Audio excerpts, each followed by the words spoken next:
We see sustainability as a mega trend. The vast majority, 85% of the people, they care.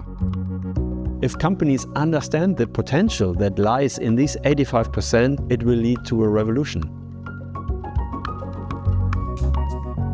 Hello, and thank you for joining us for this film. I'm excited to be joined today by two experts in this field, Simon-Kucher's Dr. Andreas van de Gathen and his colleague, Nicolai Broby. Welcome, Andreas. Welcome, Nicolai. We've seen a significant shift in consumer attitudes towards sustainability in recent years. Can you share your observations on this trend, Andreas? We see sustainability as a mega trend. So it's not a new trend, it's long-lasting, and it will continue. Actually, it has taken off, and we did a quite in-depth consumer research in the US and in Europe. And of course, it's with different motivations, also different willingness to pay. But only 15% really do not see sustainability as a critical factor when taking buying decisions. So we believe, and that's why we call our book Demand Revolution, if companies understand the potential that lies in these 85%, it will lead to a revolution. Could you share some real-world examples of what this looks like in action? We all have, when we talk sustainability and sustainable consumer, we have a small minority in mind. Someone who really cares, but who also earns enough money to pay higher prices for more sustainable products. We are all used to the sustainable is plus 30% in price. And there you will only get a small minority with those who can afford it. So our idea is to help companies to tap into the potential, and in real life world, that means we need to combine sustainability with cost advantages, not only offering more expensive goods that are sustainable. Yeah, I agree, Andreas. And I think some industries where we can see this has happened, where we've hit this affordability threshold, has been in electric vehicles, and we're also seeing it with energy. And what we're seeing there is a massive pent-up demand that is being released as soon as these products hit the market. And we believe, and that's also going to happen in other industries, but those industries need to deliver those products at an affordable price because consumers cannot afford a premiumization on their daily lives. So would you say that you're seeing a difference in the way that consumers are sort of exerting their influence, right, across different countries or different regions? Yeah, that was actually a very interesting conclusion in our survey, because we thought, of course, like a lot of other surveys, that there would be a lot of difference between age groups and geographies, and if you lived in the city or on the countryside.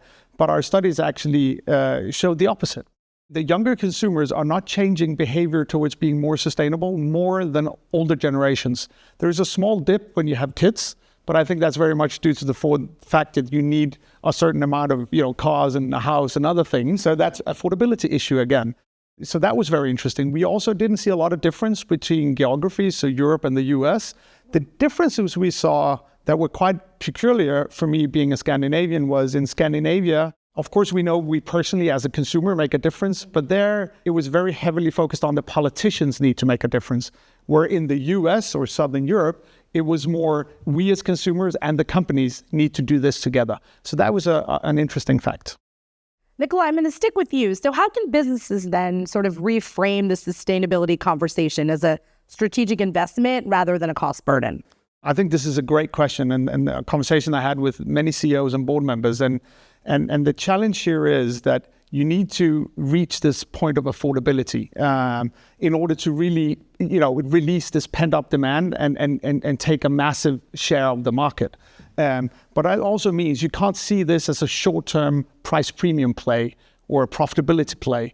What you need to look at is the lifetime value of sustainable consumers. And what was really interesting in our studies is that we found that when consumers say, now I want to be green in a certain product category, they spend significantly more time researching products, which is very interesting for companies. Normally, it's really difficult to get through all the marketing noise, but here consumers actually spend time reading the marketing messages.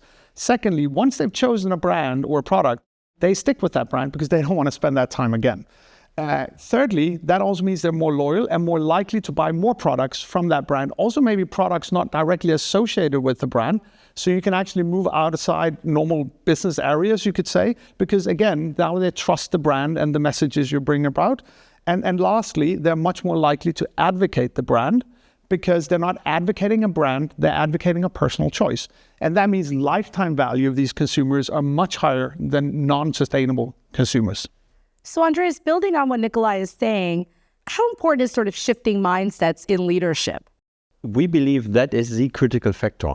We all still, when we talk sustainability, many people have in mind energy consumption or clothes or things, product categories that are really in focus. And it's different category by category. For example, things you eat or put on your skin, cosmetics, of course, people are even more concerned. So there really a large majority is also willing to pay more. But if a company really wants to make use of what we call demand revolution, companies need to find ways to produce sustainable products without charging the price premium. And that is a mindset change. And many CEOs and CSOs we talk to, they still have a little bit in mind, if I have a sustainable product, I can ask for a higher price. And that limits, of course, consumption. And then you will always only focus on a minority. So this mindset change, hopefully, will come, and I hope our book will contribute to that mindset change. It has to become a real revolution, and sustainability has to become just a normal buying criteria, which from a consumer perspective, it already is.